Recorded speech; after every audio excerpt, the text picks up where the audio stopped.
بسم اللہ الرحمن الرحیم۔ اللہ کے نام سے شروع جو بڑا مہربان نہایت رحم والا ہے۔ السلام علیکم دوستو، کائنات اسلام میں خوش آمدید۔ یہودی عالموں کے حضور صلی اللہ علیہ وسلم سے پوچھے گئے 3 عجیب سوال، کفار کے 3 سوال اور قرآن کا جواب۔ نمبر 1، نبی اکرم صلی اللہ علیہ وسلم نے جب دعوت کا آغاز کیا تو کفر کی صفوں میں تشویش کی لہر دوڑ گئی۔ اس کے نتیجے میں مشرکین مکہ نے آن حضور صلی اللہ علیہ وآلہ وسلم اور آپ صلی اللہ علیہ وسلم کے مٹھی بھر صحابہ و صحابیات کو ناقابل بیان آزمائشوں میں ڈالا، مگر ایمان کی حرارت کبھی ماند نہ پڑی۔ سرداران قریش کے یہودیان مدینہ کے ساتھ دوستانہ تعلقات تھے۔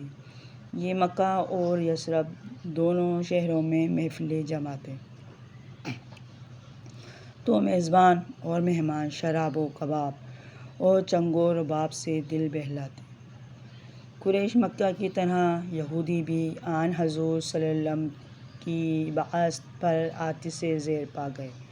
بزم خویش وہ سمجھتے تھے کہ آخری نبی بنی اسرائیل میں سے آئے گا۔ جب وہ بنی اسماعیل میں سے آ گیا تو یہ بدبخت حق کو پہچانتے ہوئے بھی اس کے منکر ہو گئے۔ انہوں نے کفار مکہ کو کئی بار پٹی پڑھائی کہ آن حضور صلی اللہ علیہ وسلم سے سوال کریں۔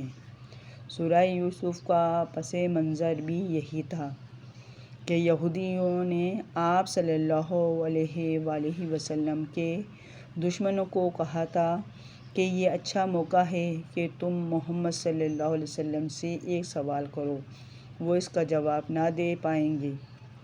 سوال یہ تھا کہ تم بنی اسرائیل کے مصر میں ہونے اور ان کی غلامی کا تذکرہ کرتے ہو، یہ کہاں کی منطق ہے؟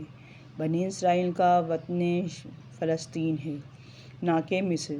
اس سوال کے جواب میں سورہ یوسف کا نزول ہوا، جس میں نہ صرف سوال کا شافی جواب دیا گیا بلکہ آن حضور صلی اللہ علیہ وسلم کے دشمنوں پر بھی واضح کر دیا گیا کہ ان کا مقدر برادران یوسف کی طرح ناکامی و ذلت ہے، اور نبی برحق صلی اللہ علیہ وسلم کے نصیب میں کامیابی و کامرانی ہے۔ اس کا فاش شکست کے باوجود اسلام دشمنوں نے ملی بھگت کر کے آن حضور صلی اللہ علیہ وسلم سے 3 مزید سوال برائے امتحان پوچھے۔ یہودیوں نے کفار مکہ سے کہا، محمد صلی اللہ علیہ وسلم سے 3 سوال کرو، وہ جواب نہیں دے سکے گا اور اس کی ناکامی سارے عرب میں مشہور ہو جائے گی۔ وہ 3 سوال یہ تھے: نمبر 1، اصحاب کہف کون تھے؟ نمبر 2، قصہ موسیٰ و خضر علیہ السلام کی حقیقت کیا ہے؟ اور نمبر 3، ذوالقرنین کون تھا؟ اہل عرب کی کہانی، قصے، تاریخ اور شعر و ادب ان تینوں موضوعات کے بارے میں مکمل طور پر خاموش تھے۔ البتہ یہودی و انصاری کی کتب میں ان کا تذکرہ موجود تھا، چونکہ مشرکین کا خیال تھا کہ محمد صلی اللہ علیہ وآلہ وسلم خود یہ مضامین گھڑتے ہیں یا کسی دوسرے انسان سے سیکھ کر بیان کرتے ہیں، اس لیے وہ اس نوعیت کے سوال کرتے رہتے تھے۔ ان کا زعم باطل یہ تھا، آپ صلی اللہ علیہ وسلم کس سے پوچھیں گے تو آپ صلی اللہ علیہ وسلم کا راز فاش ہو جائے گا۔ اللہ تعالیٰ نے نہ صرف ان تینوں سوالوں کا جواب دیا ہے بلکہ بیان کردہ سوال کی طرح تینوں سوالوں کے جواب میں مہدان اسلام کو بے نقاب بھی کر دیا ہے۔ تینوں واقعات میں عبرت کے پہلو بھی ہیں اور اللہ کے فرمانبردار اور نافرمان لوگوں کے کردار کا موازنہ بھی۔ تینوں سوالوں کے جواب دیتے ہوئے سب سے پہلے اللہ نے اصحاب کہف کے بارے میں فرمایا کہ وہ چند نوجوان تھے جو اپنے رب پر ایمان لے آئے تھے اور ہم نے ان کو ہدایت میں ترقی بخشی تھی۔ ان نوجوانوں کا واقعہ دقیانوس جو 2049 سے 2051 تک سلطنت روم پر حکمران رہے کہ دنیا رہنما ہوا۔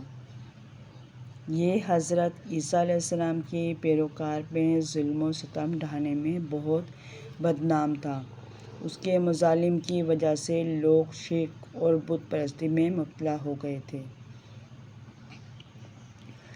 لیکن ان نوجوانوں نے اپنے ایمان کی حفاظت کے لیے آپس میں عہد باندھا۔ وہ بڑے پرعزم لوگ تھے۔ شہر اور بستیاں جب اہل ایمان پر تنگ ہو گئیں تو انہوں نے گھر بار چھوڑ کر ایک غار میں پناہ لی۔ وہاں انہوں نے اللہ سے دعا مانگی، اے پروردگار عالم، ہم کو اپنی رحمت خاص سے نوازا اور ہمارے معاملے کو درست کر دے۔ چنانچہ اللہ نے انہیں سالہ سال اس غار میں گہری نیند سلائے رکھا۔ اگر ویڈیو اچھی لگے تو میرے چینل کو سبسکرائب کریں۔ اللہ حافظ۔